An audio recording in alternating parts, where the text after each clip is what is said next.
সকলকে প্রভু যীশু খ্রিস্টের নামে অভিনন্দন ও স্বাগত জানাই। আজকে আমরা দেখব আমরা কখন প্রভু যীশু খ্রিস্টকে বিশ্বাস করি, কখন আমরা প্রভু যীশু খ্রিস্টের কাছে আসি, আমরা পৌঁছাই, শেষমেশ কি হয়। কারণ আমরা যখন প্রচার করতে যাই, যখন বলি এটা নিন প্রভু যীশু খ্রিস্টের বাক্য পড়বেন, পরিত্রাণ পাবেন, তো প্রথম কথায় একটা তারা আমাদেরকে প্রশ্ন করে যে প্রভু যীশু খ্রিস্টকে কেন আমরা বিশ্বাস করব, কেন আমরা বিদেশি ধর্মকে গ্রহণ করব। মানুষ যখন ভালো থাকে, মানুষ যখন সুস্থ থাকে, তখন ঈশ্বরকে প্রয়োজন হয় না, হয় ঈশ্বরকে প্রয়োজন হয় তখন মানুষ যখন সুস্থ থাকে, ভালো থাকে, চাঙ্গা থাকে, রোগ মুক্ত থাকে, সব কিছু প্রয়োজন তারা পেয়ে যায়, মিটে যায়, তখন ঈশ্বরকে এখানে আসার কোনো মানুষের নাম চর্চা থাকে না। কখন তারা ঈশ্বরকে ডাকে, কখন ঈশ্বরকে ডাকে কে বলতে পারবে? হ্যাঁ, যখন চলতে চলতে চলতে চলতে চলতে চলতে চলতে চলতে চলতে চলতে দেয়ালে পিঠ ঠেকে গেল, আর এদিকে যেতে পারবো আমি? আর পারবো যেতে এদিকে? কারণ আমার দেয়ালে কোথায় আছে না, দেয়ালে পিঠ ঠেকে গেছে, ওর আর কিছু করার নাই। তো সেই জন্যে মানুষ তখনই যীশু খ্রিস্টকে ডাকে যখন তার দেয়ালে পিঠ ঠেকে যায়, আর উপায় নাই। আর কোথায় যাবেন? সব ঘুরে এসেছি, সব আমি ঘুরে দেখে আমি নিয়ে এসেছি, আর তাহলে কোথায় যাব? একটাই রাস্তা খোলা আছে, তেলিপুকুরের পাড়ে একবার গিয়ে দেখি, কিংবা যার যেখানে স্থান আছে সে সেখানে বলছে আলুদুয়ারে গিয়ে একবার দেখি, কেউ বলছে পাঞ্জাব গিয়ে একবার দেখি। কারণ সব রাস্তা তার বন্ধ, একটা রাস্তা খোলা আছে, যিশুর রাস্তা। হালেলুয়া! এই রাস্তায় একবার ঢুকে গেলে আপনার রাস্তা কেমন? আপনার রাস্তা অনেক বড় জীবন, খোলা মেলা জীবন আপনি খুঁজে পাবেন, যে জীবন কখনো শেষ হবে না। হালেলুয়া!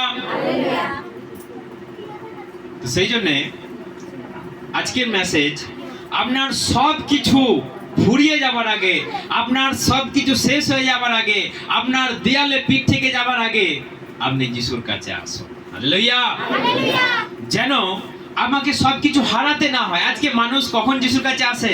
সবকিছু হারিয়ে দিয়ে, সবকিছু লস, সবকিছু ফিনিশ, এবং সবকিছু তার গন্ডগোল হয়ে গেছে, গড়বড় হয়ে গেছে, জীবনটা সেই জীর্ণ হয়ে গেছে। তারপর বলছে যিশু তুমি কার, যিশু তুমি কোথায়? যখন তার ফ্যাট আছে শরীরে, যখন তার এখানে শক্তি আছে, তখন দরকার নেই। কিন্তু যখন হাওয়ায় দুলছে, ধরে ধরে ধরে ধরে ধরে ধরে সিঁড়িতে পা তুলে তুলে নিয়ে যাচ্ছে, তখন বলছে যিশু তুমি কই, যিশু তুমি কার, যিশু তুমি কোথায়? হালেলুয়া! আমাদের ঈশ্বর তো দয়ার ঈশ্বর, আমাদের ঈশ্বর করুণার ঈশ্বর, আমাদের ঈশ্বর ভালোবাসার ঈশ্বর। আমাদের ঈশ্বর তার এতটাই ভালোবাসা, বাইবেল বলছে সমুদ্র যতটা গভীর, সমুদ্র কতটা গভীর আজ পর্যন্ত আমাদের অজানা। সবাই যেতে চেষ্টা করছে গভীরে, কিন্তু পৌঁছতে পারছে না। কিছু মাস আগে কিছু সায়েন্টিস্টরা চেষ্টা করেছিল সমুদ্রের গভীরে যাবার আগে, সেই জন্য তারা একটা জলযান বানিয়েছিল সমুদ্রের গভীরে যাবার জন্য। কিন্তু ঘটনাচক্রে কি হয়েছে, তারা নিজেদের মতো একটা জলযান বানিয়েছিল, ডুবোজাহাজ। সমুদ্রের গভীরে যেতে যেতে যেতে যেতে যেতে যেতে সমুদ্রের গভীর এতটাই, তারা শেষ স্থানে পৌঁছতে পারেনি। মিডিলে গিয়ে তাদের কি হয়েছে, জাহাজটা বাস্ট হয়ে গেছে।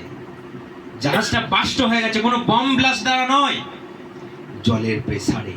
কারণ আপনি জলের যত গভীরে যাবেন, জলের এত প্রেসার বাড়বে। চিন্তা করুন, একটা লোহার একটা সাবমেরিন, একটা জলযান, ডুবোজাহাজ ভেঙে চৌচির হয়ে গেছে, দিয়ে তারা সেই জলেতেই শেষ। তাহলে ঈশ্বর বলছে তোমরা পারবে কি মাপতে আমার এই সৃষ্টিকে? তোমরা পারবে পৃথিবীর এই প্রান্ত থেকে এই প্রান্ত মাপতে? তোমরা পারবে পূর্ব দিক থেকে পশ্চিম দিক কতটা দূরত্ব জানতে? তোমরা পারবে পৃথিবী থেকে আকাশ কত উঁচু মাপতে? আমার ভালোবাসা সমুদ্রের চেয়েও গভীর। হালেলুয়া। যেটা মাপা যায় না। আজকে পৃথিবীতে সবকিছু মাপযোগের কাজ হয়, কিন্তু ঈশ্বরের প্রেম আপনি মাপতে পারবেন? ঈশ্বরের ভালোবাসা কারোর সঙ্গে তুলনা করতে পারবেন? ঈশ্বর সেই রকম ভালোবাসে, সেই জন্য সেই ঈশ্বরের কাছে আসতে হবে। কিন্তু সেই ঈশ্বরের কাছে যাবার মুহূর্তে প্রথম বাধা ধর্ম। প্রথম বাধা কি? আমি তো সনাতন ধর্ম, ওটা তো খ্রিস্টান ধর্ম। এখন তো বেশ আমার শরীরটা টাগড়ায় আছে, ভালোই আছে, মুখে চোবড়াও আছে, মুখটা বেশ আমার এখন শার্প আছে, একদম মুখের তেজে অনেক জনকার আছে না, মুখ বাবা ওর মুখে হাত দেওয়া যাবে না বলে তো সবাই। তার মানে কি মুখের জোর আছে বলে মুখে হাত দিতে পারবে না। এখন জোর আছে বলে কেন যিশুকে দরকার? এখন জোর আছে বলে আমি ধর্ম নিয়ে ভেদাভেদ, এখন আমার তেজ আছে বলে জাত নিয়ে ভেদাভেদ। যখন আর উপায় নাই, নিয়েছো বাবা, আমাকে নিয়েছো, আমাকে বাঁচা, আমাকে, আমি আরো বাঁচতে চাই, আমার বাঁচার ইচ্ছা, আমার এই কায়াটা যেন পরিবর্তন হয়ে যায়, আমি মরতে চাই না, আমি এই সংসারকে ছাড়তে চাই না, আমি যেন এই সংসারেই দীর্ঘকাল যেন থাকি, এই সোনার সংসারকে আমি তৈরি করলাম, আমি ছেড়ে যেতে চাই না। তখন যত বাধা, শরীরে যতক্ষণ বল আছে, তেজ আছে, ততক্ষণ যিশু তুমি তো বিদেশি, যিশু তুমি তো অন্য ধর্মের, যিশু তুমি খ্রিস্টান, তুমি মুসলমানের সময় যত প্রশ্ন। কিন্তু দেয়ালে পিঠ থেকে গেলে তখন আর কেউ বলে যে না অমুক জায়গায় যাব না, গেলে গরু খাওয়ায়, বলে কেউ না অমুক জায়গায় যাব না, ওখানে গেলে ধর্ম দিয়ে দেয়, বলবে কেউ। কিন্তু আজ পর্যন্ত এই যে শাস্ত্রের মধ্যে কোনো ধর্মের নাম উল্লেখ আছে? কেউ যিশুকে বিশ্বাস করে করে আজ পর্যন্ত কেউ গরু খেয়েছে? কারো কোনো নাম পরিবর্তন হয়েছে? জোর করে না বললে আমাদের উঠবে কি করে? কারো নাম পরিবর্তন হয়েছে? ধর্ম পরিবর্তন হয়েছে? অমুক কোনো জায়গায় যেতে হয় মাসে একবার? অনেকজনা বলছে যিশুকে বিশ্বাস করলেই যেতে হবে, যেতে হবে আমাদের 3 দিন 4 দিন করে তাদের সঙ্গে সঙ্গ দিতে হবে, সেটা পরের কথা। কিন্তু যিশুকে বিশ্বাস করলে না পরিবর্তন হয় কোনো ধর্ম, যিশুকে বিশ্বাস করলে না চেঞ্জ হয় আমাদের কোনো নাম, না খেতে হয় আমাদের গরু, আমরা যেই পরিবেশে আছি, আমরা যেই সিস্টেমে আছি, আমরা যেভাবে আছি সেভাবেই আমরা চলি।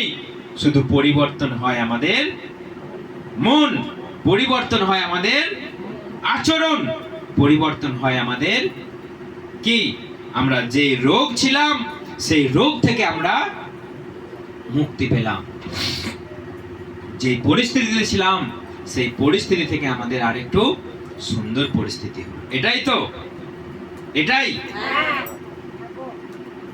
জোর করে কাউকে যীশু খ্রিস্টকে বিশ্বাস করানো যায়? জোর করে কাউকে এইখানে আনা যায়? কেউ যদি ইচ্ছায় আসে তবেই। যীশু খ্রিস্টকে বিশ্বাস করানো জোর করে নয়। প্রভু যীশু খ্রিস্ট বলছে যে শোনে তাকেই বলো, যে শোনে না তাকে বলার দরকার নাই, বরং তার বাড়ি থেকে তোমার পায়ের ধুলোটাও ঝেড়ে দিয়ে চলে আসবে যে তোমরা মরো, আমি চললাম। হালেলুয়া। প্রভু বলছে যখন তোমরা বাড়িতে প্রবেশ করবে তখন বলবে এই পরিবারে শান্তি হোক। যখন কোনো নতুন পরিবারে আমরা প্রবেশ করি আমরা বলি প্রভু এই পরিবারে শান্তি হোক। কিন্তু কেউ যদি রিজেক্ট করে দেয় ঈশ্বরকে, কেউ যদি তাকে কুকথা বলে, কেউ যদি অপমান করে, তোমাদের পায়ের ধুলোটা পর্যন্ত ছেড়ে দিয়ে চলে এসো, তোমরা তোমাদের মতনই তোমরা বুঝে খাও, আমার কোনো আপত্তি নাই, তোমরা যেমন চাও তেমনই চলো, যেভাবে তোমরা পছন্দ করো সেভাবেই চলো, তোমরা এর ফল পাবে। আমি চললাম, আমি পায়ের শেষ ধুলোটাও ছেড়ে দিয়ে আমি চললাম, টাটা বাই বাই, তোমরা এবার বুঝে খাও। হালেলুয়া। সেই জন্য সব কিছু শেষ হয়ে যাওয়ার আগে যদি যিশুর কাছে আসি আমরা বেঁচে গেলাম। কারণ আমাদের অনেক সাক্ষ্য আছে, আমাদের দাদারা বলছে, আমাদের জয়দেবদা বলে একজন আছে, উনি বলেন যে পাস্টার আগে আমি এত ইনকাম করেছি, সোনার কাজ করে প্রচুর ইনকাম করেছি, প্রচুর ফুটিয়েছি, কিন্তু শেষমেশ যখন যিশুতে বিশ্বাস করে জিরো। যিশুতে যখন আসে নতুন নতুন কিচ্ছু নাই, জিরো। তো অনেক আমাদের কথার মধ্যে হয়। তো আমি একটা কথাই বলেছি, ঈশ্বর আপনাকে আবার নতুন করে শুরু করতে চায়। আগে আপনি যা করেছেন, আগে আপনার জীবনে যা কিছু হয়েছে, এখন ঈশ্বর আপনাকে নতুন করে আবার মানুষ করতে চায়, নতুন করে আপনাকে শুরু করতে চায়, যেন যিশুর পথে আপনি নতুন হয়েছেন। বাইবেল বলছে যে কেউ যিশুতে বিশ্বাস করেছে সে নতুন ভাবে সৃষ্টি হয়েছে। হালেলুয়া। সেই জন্য আমরা আর পুরনো নয়, আমরা নতুন করে সৃষ্টি হয়েছি। যেমন জন্মেছিলেন একটা সুন্দর ফুটফুটে হয়ে, আপনার উপরে কোনো কলঙ্ক ছিল না, আপনার উপরে কেউ আঙুল তুলে বলতো না, সবাই কোলে নিয়ে চুমু করতো। কিন্তু এখন কেউ চুমু খাবে? রাস্তায় দাঁড়িয়ে কথা বলতেও বলবে এই রে দা কথা বলছে। এখন এত আমাদের এসে গেছে, মানসিক আমাদের রোগ এসে গেছে। বন্ধু গল্প করলেও গল্প করছে, দেখেছিস এখনকার ছেলে মেয়ে। ভালো কথা বললেও আমাদের মন কি বলবে? খারাপটাই বলবে। সেই জন্য আমাদের মন করাপশনে ভর্তি হয়ে গেছে, করাপ্টেড হয়ে গেছে আমাদের। ছেলে মেয়েরা কথা বলে তো দূরের কথা, যদি কোনো একটা বিবাহিত মহিলার সঙ্গে যদি গল্প করা হয়, বাস তখন তো গায়ে গামছে, গেল সে।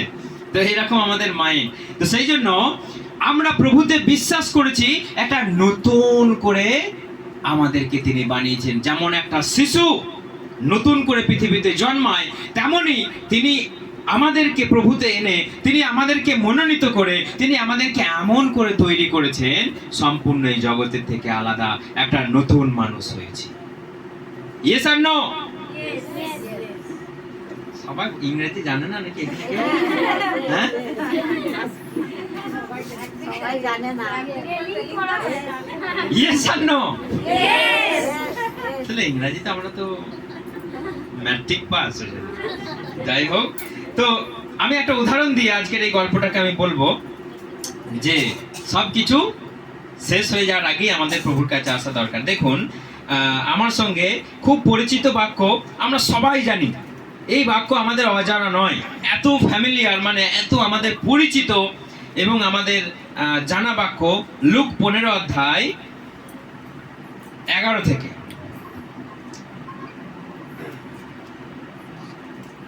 লুক 15 অধ্যায় 11 থেকে। আচ্ছা, কার মাইকটা খোলা আছে একটু বন্ধ করে দেবেন। আমাদের যে পাঁশকুড়া থেকে যে আমাদের সুপ্রিয়া রয়েছে, মাইকটাকে একটু মিউট করে দেবেন, তাহলে আপনাদের আওয়াজটা আসবে না। হ্যাঁ, মাইকের, হ্যাঁ, ঠিক আছে। দেখুন, এখানে সুন্দর করে একটা গল্প প্রভু যীশু খ্রিস্ট বলেছেন যে তার ভালোবাসা, তার স্নেহ কত সুন্দর। পড়ুন, কেউ একজনা জোর করে পড়ুন, লুক 15 অধ্যায় 11 থেকে। একজন লোকের 2টি ছেলে ছিল।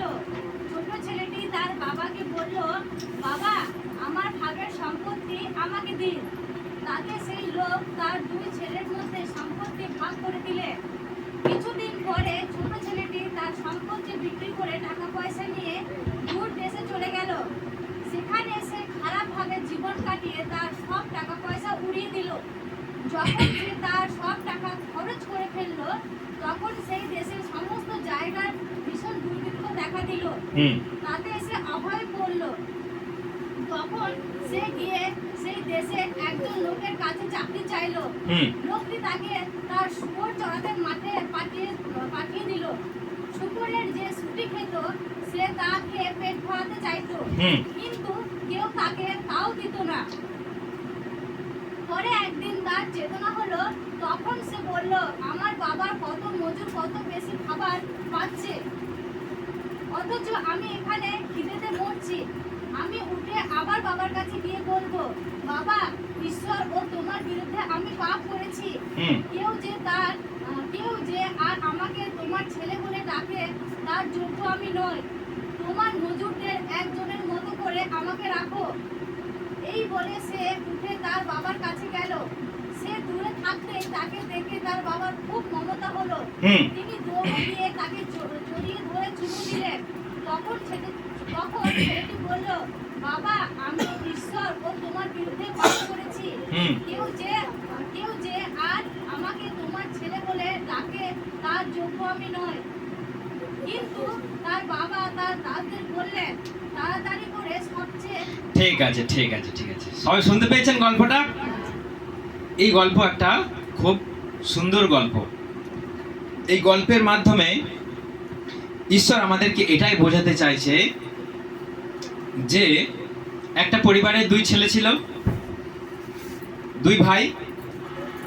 বাবার সম্পত্তি ছোট ছেলে বলল, বাবা, তোমার সম্পত্তি ভাগ করে আমাকে দিয়ে দাও। আমি আর এখানে থাকতে চাই না, আমি একটু বিলেত যেতে চাই। তোমরা হচ্ছে গেও, তোমরা গেও ভূত, তোমরা গাঁয়েতেই থাকো। আমি একটু অন্যভাবে আমি বাঁচতে চাই, একটু বিলেত যেতে চাই, একটু উড়ে উড়ে যেতে চাই। বাবা দেখলো ছেলের আবদার প্লাস ছেলের অত্যাচার। ছোট ছেলে একটু লাডলাই হয়, তাই তো? ছোট ছেলে একটু আদরেরই হয়। ছেলে যা করছে, নাইট ক্লাবে যাচ্ছে, ড্যান্স করছে, বুকুবুকি ড্যান্স করছে, এখান সেখান যাচ্ছে, রাত্রিবেলা বাড়ি ফিরছে। কিছু বলা যাবে না, ছোট ছেলে। যদি কিছু ধমকে দেওয়া হয় সেদিন রাত্রি আর বাড়ি আসবে না। বাবা পথ চেয়ে বসে আছে, ছেলে আমার কোথায় গেল, কেন? তখন বাবা অনুতাপ করছে, কেন বকলাম আমি ছেলেকে, কেন বকলাম আমি ছেলেকে? ছেলে আজকে বাড়ি ঢুকলো না। ছেলে তারপরের দিন ঢুকে, যখনই বাড়ি ঢুকছে বাবা তাকে জড়িয়ে ধরছে, বলছে, বাবা তুই কোথায় ছিলি? তুমি আমাকে বকেছিলে আমি বাড়ি ঢুকবো? বাবা তখন বলে, ও তোকে বকেছিলাম বলে। তখন আরো বাবা চুমু খাচ্ছে, আরো আদর করছে। ছেলে বলল, কেমন দিলাম? এই অস্ত্রটাই হচ্ছে মক্ষম অস্ত্র। তো ছেলে কি হয়ে গেল? আদরে বাঁদর হয়ে গেল, আরো আদরে আরো বাঁদর হয়ে গেল। ছোট ছেলে কিছু বললে এক্ষুনি যদি বলে যে আমি মরে যাব, আমি আর বাড়ি ফিরবো না, আমি পালিয়ে যাব, বাবা তখন আরো ভয়ে ধুক ধুক করছে, না বাবা কিছু বলবো না, তুই যা খুশি তাই কর। এই করে ছেলে যখন মাথার উপরে উঠে গেল, তখন ছেলে একটা বড় সড়ো আবদার করে নিয়ে চলে এলো, বাবা আমাদের দু ভাইয়ের মধ্যে তোমার যা সম্পত্তি আছে আমাকে ভাগ করে দাও, আমি এই গায়ে আর থাকবো না, তোমাদের সঙ্গে আমি থাকবো না, আমি একটু বাইরে গিয়ে একটু রিল্যাক্স করে আসি। বাবা দেখলো কিছু করার নাই, ছেলে যদি বেগরমায় করে যদি মরে যাচ্ছে, বাবা দু ভাগ করে দিই, তুই তোর ভাগ নিয়ে তুই যা খুশি করে গা, আমি আমার বড় ছেলের সঙ্গে আমি থাকবো। বাবা কি করলো, আমিন টামিন নিয়ে এসে ভাগ করে ছোট ছেলেকে দিয়ে দিল। ও চুপি চুপি কি করে দিল, সমস্ত সম্পত্তিকে বিক্রি করে দিয়ে এক ব্যাগ টাকা নিয়ে বিদেশ চলে গেল। একদম করে প্লেন ধরে চলে গেল ইংল্যান্ড থেকে আমেরিকা, আমেরিকা থেকে অস্ট্রেলিয়া, অস্ট্রেলিয়া থেকে নিউজিল্যান্ড করে বেড়াচ্ছে, ট্যুর করে বেড়াচ্ছে। হালেলুয়া! সবাই ফোনেতে শুনতে পাচ্ছেন তো? বিদেশ চলে গেল। টাকা আছে, বন্ধুর অভাব নাই, খাবার অভাব নাই, এবং পার্টি করার অভাব নাই, টাকা আছে তো। তারপর আরো অনেক কিছু মজা আছে, যে মজাগুলো সবাই জানে, যে টাকা থাকলে একটা ছেলে কি কি করতে পারে। গার্লফ্রেন্ড, বয়ফ্রেন্ড একদম অ্যাভেলেবেল। মুম্বাইয়ের তাজ হোটেল থেকে শুরু করে একদম লন্ডনের হোটেল, তারপর আমেরিকার হোটেল, সব হোটেল একদম বুকিং ফটাফট, ইন্টারনেটে ফটাফট বুকিং করে, এখানে এক নাইট থাকবো, ওখানে এক নাইট থাকবো, এই উটিতে এক নাইট থাকবো, এরকম করে ফটাফট বুকিং হয়ে গেল। ইনকাম নাই এখন কোথা থেকে চলছে? যেই পিঠে যে ব্যাগ, টাকার ব্যাগটা আছে সেখান থেকে চলছে। চলতে আর হাই ফাই তো স্ট্যাটাস দেখাতে হবে তো, এই মানি ব্যাগ খুলছে, হস টাকা বেরোচ্ছে। কথাই আছে, বসে খেলে রাজার ধনও ফুরিয়ে যায়। এই করতে গল্প বলছে তার এক সময় টাকা শেষ হয়ে যায়।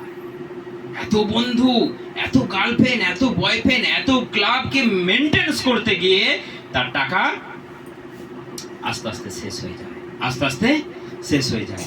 কিন্তু তখন আছে কোথায়? বিদেশে আছে। বিদেশ থেকে এখানে শর্ট করে আসাও যাবে না, তার টাকা শেষ। তার টাকা শেষ হয়ে গেছে।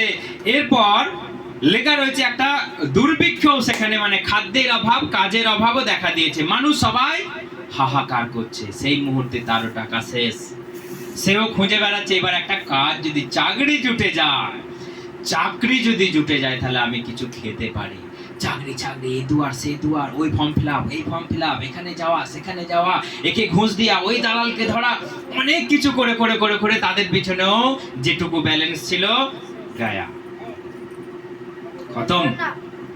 তখন আর রাস্তা নাই, কোথায় যাচ্ছে তখন? বাইবেল বলছে কোথায়? না না, তখনও কাজ করে, মানে সবকিছু তার মানে উপর লেভেলের কাজ শেষ, একদম ঝুলঝাড়া।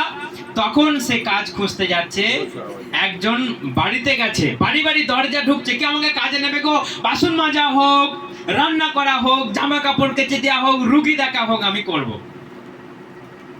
সেই সব কাজও বুকিং এখন, সেই সব কাজেরও এখন চাহিদা আছে। দিয়ে একজনের বাড়িতে গেছে, বলছে আমার কাছে একটা কাজ খালি আছে। কি কাজ? শুয়োর চড়াতে। শুয়োর? কি কাজ? শুয়োর চড়ানো। যে বাবার একমাত্র লাডলা ছিল, যে বাবার একমাত্র ছোট ছেলে, যার মুখের উপরে কথা বলতো না, সে কাটে পড়ে কি বলছে তখন? এমন একটা কাজ জুটে গেছে তখন, শুয়োর চড়ানোর কাজ। খাবার দাবার মালিক বলছে নেই বাবা, যেটুকু আছে আমরা বউ ছেলে নিয়ে খাবো, তুমি ওই শুয়োরে যা খাই তুমিও তাই খাও, তাতে তুমি কাজে এলে এলে, না এলে না এলে আমার কিছু যায় আসে না, তুমি আসতে পারো। এই দুর্ভিক্ষের সময়, করোনার সময় কে কজনাকে জায়গা দিয়েছিল? ধরুন করোনা, ওই দূর থেকে ওইখান থেকে কত বললো, বাড়িতে আসতে দিতেন আপনারা কেউ? আমাদের এই গায়ে গঞ্জে না হয় একটা আলাদা পরিস্থিতি, কিন্তু শহরে ও বাবা, যদি আপনার দরজায় কেউ হাত দিয়েছে, সার্প জল দিয়ে সেই দরজায় জল মারে, আপনারা জানেন না। করোনার সময় মানুষ চেনা গেছে। তো সেই রকম পরিস্থিতি যে তুমি কাজে এলে এলে, না এলে না এলে, শুয়োরে যা খায় তুমিও তাই খাও। শুয়োরে যা খাচ্ছে সুটিরা সেটাই খাচ্ছে, শুয়োর চড়াচ্ছে আর সেটাই খাচ্ছে। করতে করতে করতে করতে করতে করতে প্রথম লাইনে কি বলেছিলাম? দেয়ালে পিঠ ঠেকে গেছে। কোথায় যাবে এবার? এইদিকেও যেতে পারছে না, আছে বিদেশে। বিদেশ থেকে ট্রেন ধরতে গেলে হবে না, বিদেশ থেকে আসতে গেলে উড়ে উড়েই আসতে হবে। কি করে আসবে? হাতে টাকা নাই, পয়সা নাই। যখন শুয়োরের ছুটি খাচ্ছে, চিন্তা করছে। কি চিন্তা করছে? আমার বাবার বাড়িতে যারা কাজ করে তারাই ফেলে ছড়িয়ে খায়, আর আমি তো লাডলা ছিলাম, একমাত্র বাংলায় কি বলবো এটাকে, কি বলে, কি নাম সব ছেলে? আদরের ছেলে। আমি তো একমাত্র, না আর একটা ভাষা আছে, হ্যাঁ, লাট সাহেব। ঠিক ঠিক ঠিক ঠিক, লাট সাহেব ছিলাম আমি তো, বাড়ির একমাত্র আদরের লাট সাহেব ছিলাম। কেউ আমার মুখের উপরে কথা বলতো না, কিন্তু এখানে এসে কি লোকে আমাকে মুখ ঝামটাচ্ছে, বাড়ি থেকে দূর দূর করে তাড়িয়ে দিচ্ছে, শুয়োরের ছুটি খেতে হচ্ছে। তখন চিন্তা করছে, আমার বাবার কাজের লোকেরাও এইসব খায় না, আমার বাবার কাজের লোকেরা দামি দামি খায়, বিরিয়ানি খায়, তারা এত কিছু খায়, সে মনে মনে ভাবছে। কারণ দেয়ালে পিঠ ঠেকে গেছে, আর উপায় নাই, নো ওয়ে, আর রাস্তা নাই। কোথায় যাব?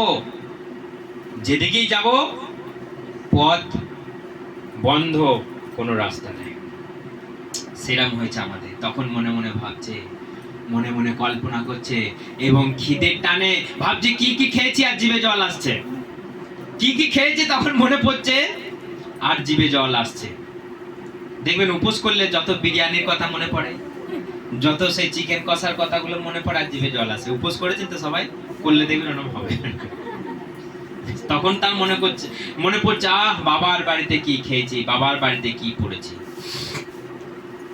তখন মনে মনে চিন্তা করছে, আমি বাবার কাছে একবার ফিরে যাব আর বাবার হাতে পায়ে জড়িয়ে ধরে আমি বলবো, বাবা আমি তোমার বিরুদ্ধে অপরাধ করেছি, অন্যায় করেছি, পাপ করেছি, তুমি আমাকে ক্ষমা করো, তুমি আমাকে দয়া করো, আমি তোমার বাড়িতে কাজের লোকের মতো থাকবো, এতটুকু জায়গা তুমি আমাকে দাও, তুমি আমাকে ফিরিয়ে দিও না, আমি কাজের লোকের মতনই তোমার কাজ করব, তোমার বাড়িতে থাকবো, আমি আমি তোমার বিরুদ্ধে এবং স্বর্গের ঈশ্বরের বিরুদ্ধে পাপ করেছি, তুমি আমাকে একবার ক্ষমা করো। হালেলুয়া। সে মনে মনে এই চিন্তা করছে, এই চিন্তা করছে, এই চিন্তা করছে। কোন রকমে সে বাড়ি ফেরার একটা সুযোগ হয়, বাড়ি ফিরে আসে। বাড়ি ফিরে আসে তখন সেই পরিস্থিতিতে বাড়ি ফিরে আসছে, বাবা আছে, একটা গল্পেতে জাস্ট একটা ইমাজিন, মানে আমরা সেই সিনেমাতেও দেখেছিলাম, বাবা আছে একটা জমিতে, বাবা আছে একটা জমির ধারে, সেই ছেলে তখন ছিঁড়া প্যান্ট জামা খ্যাপা ধুপো হয়ে ফিরছে। তখন পুকুরের ওই পারে ধরুন ছেলে আর এই পারে ধরুন বাবা। বাবা তখন এমন করে দেখছে যে আমার ছেলের মতো তো, আমার ছেলে ফিরছে নাকি, সে অনেক চেষ্টা করছে, দেখার চেষ্টা করছে এটা আমারই ছেলে। তখন ছেলে বুঝতে পেরেছে ওটা তো আমারই বাবা, ওর তো টনটনে জ্ঞান আছে, ওর দৃষ্টিও টনটনে আছে, আমারই বাবা। তখন ছুটে এসে বাইবেল বলছে বাবার পায়ে পড়ে বাবাকে জড়িয়ে ধরে চুমু খেয়ে, বাবা তাকে চুমু খেয়ে এতটা আনন্দ, এতটা তাদের মধ্যে ভালোবাসা, দুজনে এতটা কান্না, ছেলে অনুতাপের পর অনুতাপ, ক্ষমার পর ক্ষমা, বাবা তুমি আমাকে ক্ষমা করো, আমি ভুল করেছি তোমার বিরুদ্ধে, আমি তোমার বিরুদ্ধে অন্যায় করেছি। হালেলুয়া। শেষকালে এটা একটু বাইবেল পড়ি, তাহলে আমরা বুঝতে পারবো। 21 থেকে পড়বো। আচ্ছা 20 পড়ো, কেমন করে ছুটে আসছে একটু শুনে নাও, দেখে নাও। সে তখন বাড়ি থেকে বেশ কিছুটা দূরে আছে। এমন সময় তার বাবা তাকে দেখতে পেলেন। বাবার অন্তর দুঃখে ভরে গেল। বাবা দৌড়ে গিয়ে ছেলের গলায় জড়িয়ে ধরে তাকে চুমু খেলেন। ছেলে তখন তার বাবাকে বললেন, বাবা আমি ঈশ্বরের দৃষ্টিতে তোমার কাছে অন্যায় পাপ করেছি, তোমার ছেলে বলে পরিচয় দেবার যোগ্যতা আমার নেই। কিন্তু তার বাবা তার চাকর ডেকে বললেন, তাড়াতাড়ি করো, সব থেকে ভালো জামাটা নিয়ে এসো। দেখুন এইখানে বাবা আর ছেলের মধ্যে মিলনটা দেখুন, বাবার আর ছেলের মধ্যে মিলন। ছেলে এত অন্যায় করে, এত অপরাধ করে, বাবার বিরুদ্ধে এত কথা বলে, সে চলে গেল সম্পত্তি বিক্রি করে দিয়ে, সম্পত্তিকেও মানে কি বলবো, সেই কি কথা বলে ওটাকে, উচ্ছেদ করে দিয়ে, সম্পত্তিকে নষ্ট করে দিয়ে সে চলে গেল বাইরে। তবুও বাবার মন, ছেলে কি করছে, ছেলে কেমন আছে, না ছেলে করছে কোনো একটা ফোন, না তখন কোনো যোগাযোগ ব্যবস্থা, ছেলের প্রতি বাবার মন একটা উতলা। কিন্তু এত অন্যায়, এত অপরাধ করবার পরেও ছেলে যখন ফিরে এলো, বাবা তাকে কি করলো, জড়িয়ে ধরে চুমু খেয়ে বলল, সব থেকে দামি জামাটা নিয়ে আয়। আজকে বাড়িতে একটা সব থেকে বড় দেখে একটা রাম খাসি কাঠ আছে, তো বড় বড় কান লম্বা, গুলো কি খাসি বলে, রাম ছাগল বলে, তো রাম খাসি কাঠ নিমন্ত্রণ কর পাড়ায় পাড়ায়। আমার ছেলে মরে গিয়েছিল, আমার ছেলে আমি তাকে আবার ফিরে পেয়েছি। হালেলুয়া। তাকে বস্ত্র পরানো, আংটি পরানো, তাকে একটা এলাহারি ব্যাপার, এলাহারি কাণ্ড চলছে, নিমন্ত্রণ, ভোজ টোজ, বিশাল কিছু আয়োজন চলছে, কারণ বাবা বলছে আমার ছেলেকে আমি আবার ফিরে পেয়েছি। হালেলুয়া। এইটা আপনি চিন্তা করুন, আপনি ছেলে আর আমাদের প্রভু যীশু খ্রিস্ট পিতা। আপনি মনে করুন ছেলে আর প্রভু যীশু খ্রিস্ট মনে করুন পিতা। আপনি কি ওই ছেলের থেকে কম অন্যায় করেছিলেন? আপনি ওই ছেলের থেকে কি কম অপরাধ করেছিলেন? আপনি যিশুর কথা শুনতেই তখন কি বলেছিলেন, এটা ধর্ম। যিশুর কথা শুনতেই আপনি বলেছিলেন ওটা অন্য জাত। কিন্তু ঈশ্বরের কাছে কোনো জাত আছে, কোনো ধর্ম আছে? আপনি বলতে পারবেন ঈশ্বর তুমি কোন ধর্মের? কেউ বলতে পারবেন? কিন্তু আমরা যত ধর্ম নিয়ে ভাগাভাগি, আমরা যত জাতপাত নিয়ে, আপনি বলতে পারবেন ঈশ্বর কোন জাতের বলতে পারবেন? কেউ আমরা জানি না ঈশ্বর কোন জাতের, কিন্তু ঈশ্বর জানে ধার্মিক, ঈশ্বর পবিত্র, ঈশ্বর আলোময়, ঈশ্বরের কাছে কোনো পাপ নাই, ঈশ্বরের কাছে অন্ধকারের লেশ মাত্র নাই। হালেলুয়া। তাহলে আপনিও সেই মতো হয়ে যান, আপনিও একটা সুন্দর মানুষ হয়ে যাবেন, আপনিও একটা মানুষের মতো মানুষ হবেন। এবং বাইবেল বলছে আপনি একমাত্র ঈশ্বরের প্রতিমূর্তিতে আপনাকে বানানো হয়েছে, আপনার ভেতরে আছে ঈশ্বরের আত্মা। তাহলে আপনি বলছেন আমি আজকে নিচু জাত, আপনি বলছেন ঈশ্বর তার পা থেকে আমাকে বানিয়েছে। হায় ঈশ্বর, তুমি আমাকে এতটাই নিকৃষ্ট চোখে দেখেছো যে তুমি আমাকে পা থেকে বানিয়েছো। আমার কাছে যদি ধার্মিকতা থাকে, আমার কাছে যদি পবিত্রতা থাকে, আমি যদি সত্য পথে চলি, সত্য ধর্ম পালন করি, তাহলে আমার কোনো জাতপাত নাই, আমার কোনো ধর্মের বিচ্ছেদ নাই, বিবাদ নাই। হালেলুয়া। ঈশ্বর আপনাকে বুকে টেনে নেবে, ঈশ্বর আপনাকে কোলে করে নেবে, আপনার জন্য সুন্দর একটা ব্যবস্থা করে রেখেছে, যেটা আপনি কখনো চিন্তা করেননি, যেটা আপনি কখনো ভাবেননি, যেটা আপনি কখনো কোথাও দেখেননি। সেই জন্য ঈশ্বরের প্রেম কি আপনি কল্পনা করুন, আপনি উপলব্ধি করুন। আপনি তো পবিত্র আত্মা প্রাপ্ত ব্যক্তি, ঈশ্বরের কাছে আপনি ধ্যান করুন, ঈশ্বর তোমার প্রেম কত অপার, আমি কত অন্যায়, কত অপরাধ, কত পাপ করেছি, তাও তুমি আমাকে কি করেছো। দেখুন একটা বাক্য পড়ি আমরা, তাহলে খুব ভাবে ক্লিয়ার ভাবে বুঝতে পারবো। রোমিও 5 অধ্যায়, রোমিও 5 অধ্যায় ঝট করে বার করুন, 8 কেউ একজনা পড়ুন, রোমিও 5 অধ্যায় 8। যেহেতু আমরা যখন পাপী ছিলাম, খ্রিস্ট তখন আমাদের জন্য প্রাণ দিলেন। আর এইভাবেই ঈশ্বর দেখলেন যে তিনি আমাদের ভালোবাসেন। হ্যাঁ, ঠিক আছে, অন্য কোনো একটা দেখি। কিন্তু যখন আমরা পাপী ছিলাম, ঠিক আছে, পড়ো পড়ো পড়ো। কিন্তু যখন আমরা পাপী ছিলাম, খ্রিস্ট তখন আমাদের জন্য প্রাণ দিলেন। আর এভাবে ঈশ্বর দেখালেন যে হ্যাঁ। তিনি আমাদের ভালোবাসেন। হালেলুয়া। দেখুন আমরা যখন পাপী ছিলাম তখনই তিনি আমাদের জন্য প্রাণ দিয়েছে। এটা আমাদের কথা, মন গড়া কথা নয়। বাইবেল বলছে আমরা যখন পাপী ছিলাম, আমরা যখন ঈশ্বরকে খারাপ চোখে দেখতাম, ঈশ্বরকে ভেদাভেদ করতাম, আমরা যখন নিজের ইচ্ছা মতো জীবন যাপন করেছি, আমরা যখন ব্যভিচার করেছি, আমরা যখন ওই ছোট ছেলের মতো অন্যায় অপরাধ করেছি, ছোট ছেলে পিতার বিরুদ্ধে যে অন্যায় করেছিল, আমরা ঈশ্বরের বিরুদ্ধে সেই অন্যায় করেছি। আমরা ঈশ্বরকে চেনার জন্য কখনো ছুটে যাইনি, ঈশ্বরকে খুঁজে নিইনি। বাইবেল বলছে তিনি আমাদেরকে মনোনীত করলেন। আমরা কোথায় অন্ধকারে পড়েছিলাম, আমরা কোথায় পাপের মধ্যে পড়েছিলাম, আমরা তাকে চিনতামই না, তাকে জানতামই না। লোকে যখন শোনাতে আসতো এটা যিশুর বাণী, আপনি পড়বেন, তখন আপনি নাক ছিটকাতেন। কিন্তু আপনি জানেন না আপনার এই সব অপরাধের আগেই, এই সব অপরাধ করবার সময়ই তিনি আপনার জন্য প্রাণ দিলেন। হালেলুয়া। সবাই একটা জোরে হাততালি দিন তার জন্য, তার গৌরব হোক, তার মহিমা হোক। এই ঈশ্বর আপনি আর কোথাও খুঁজে পাবেন না। এত ভালোবাসা, এত স্নেহ, এত করুণা, এত অপার ভালোবাসা। তিনি দুহাত বাড়িয়ে আছেন, তোমরা আমার কাছে এসো।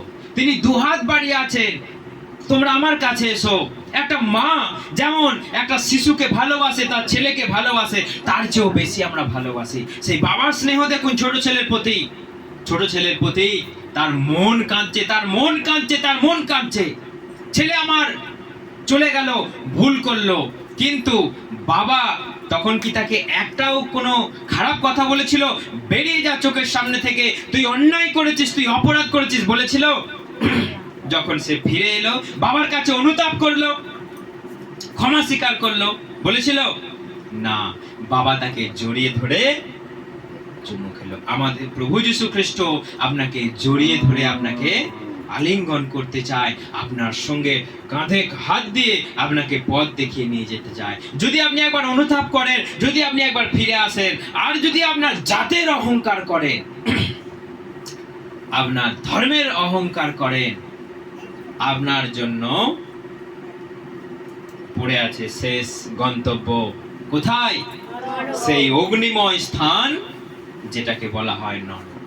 আপনি বিশ্বাস করুন না করুন সেটা আপনার ব্যাপার, আপনি অনুতাপ করুন না করুন সেটা আপনার ব্যাপার, কিন্তু গন্তব্যটা জেনে রাখুন। আজকে আপনি ঈশ্বরকে বিশ্বাস করলে আপনার গন্তব্য হবে স্বর্গ, তা না হলে আপনার শেষ গন্তব্য হবে নরক। এটা থেকে আপনি অ্যাভয়েড করতে পারবেন, এড়াতে পারবেন না। এটা থেকে আপনি ছিটকে যেতে পারবেন না। এখন আপনি অনেক কিছু ছিটকে যেতে পারবেন, এখন আপনি অনেক কিছু নাক ছিটকাতে পারবেন, কিন্তু যখন শেষ সময়ে পুকুর যখন মারা হবে, পুকুর থেকে যখন জল তুলে নেওয়া হবে, দেখেছেন কাতলা মাছগুলো কেমন ছটফট করে, পুঁটি মাছগুলো কেমন পাকে গড়াগড়ি খায়, দেখেছেন সবাই? জাল যখন দিচ্ছে আপনি, কাতলা মাছ তো মাথাটা একটু মোটা হয়, মাথা মোটা তো এমন লাভ দিচ্ছে, ও মনে হচ্ছে যেন আর কখনো ধরা পড়বে না। শিঙে মাছ আবার ধরতে যান, এমন দেবে কাঁটা, বাস আপনার 12টা বাজি দিয়ে মাছ ধরাই বন্ধ।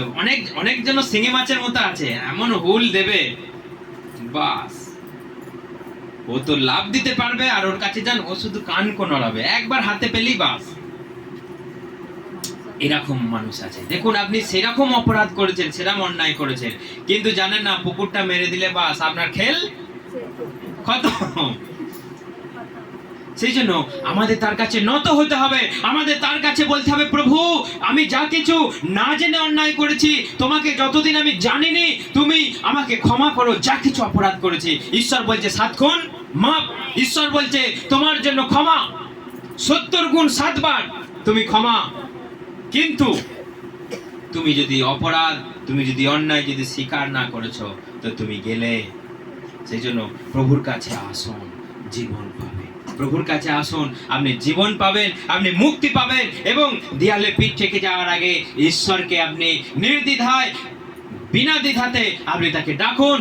আপনার জীবন মঙ্গল হবে, আপনার পরিবারে শান্তি আসবে, অভিশাপ থেকে দূর হয়ে যাবেন। পূর্বপুরুষের অভিশাপ, দীর্ঘদিন ধরে আপনার বাড়িতে যে রোগ, দীর্ঘদিন ধরে যে শয়তান বাস করছে, ভূত বাস করছে, আপনি জানেন না, আপনি মুক্তি পেয়ে যাবেন। হালেলুয়া। সেই জন্য সবকিছু শেষ হয়ে যাবার আগেই তার কাছে আসুন। হারানো পুত্রের মতো আপনি শেষ হয়ে গিয়ে অনুতাপ করবেন না, তাহলে আবার সবকিছু আপনি ফকির হয়ে যাবেন। এবং আপনার জীবনে দুর্দশাগ্রস্ত হবার আগে ঈশ্বরকে বিশ্বাস করা আমাদের দরকার। কিন্তু হায় ঠিক দুর্ভাগ্য, এই যুগের মানুষকে ভালো থাকতে তারা কেউ ঈশ্বরকে বিশ্বাস করবে না। যতক্ষণ দেহে শক্তি আছে, যতক্ষণ তাদের ক্ষমতা আছে, তারা নিজেদের জ্ঞানে চলবে। যখন সবকিছু শেষ, হাই হুতাশ করা টাইম, তখন বলবে ঈশ্বর আর আমার রাস্তা নাই, আর আমার উপায় নাই, দেয়ালে পিঠ থেকে গেছে, তুমি আমাকে ক্ষমা করো, আমাকে দয়া করো। হালেলুয়া। সেই জন্য ঈশ্বরের কাছে আমাদের আসা দরকার, ঈশ্বরের কাছে প্রার্থনা করা দরকার।